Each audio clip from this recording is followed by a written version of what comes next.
দেখুন বন্ধুরা, ঠান্ডার মৌসুম, চা খেতে তো সকলেরই খুব ভালো লাগে, আমাদেরও ভালো লাগছে। চা করছি, দেখুন চা করার পদ্ধতিটা আপনারা দেখে নিন। প্রথমে তো আদা দেবেন।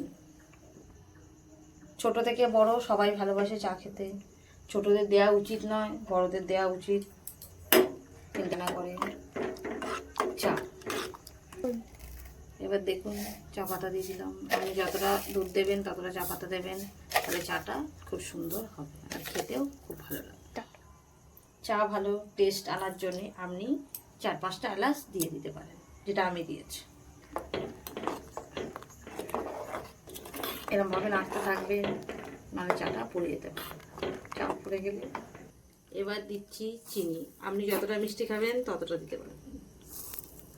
আমার একটু বেশি মিষ্টি খাই, বেশি চিনি দিচ্ছি।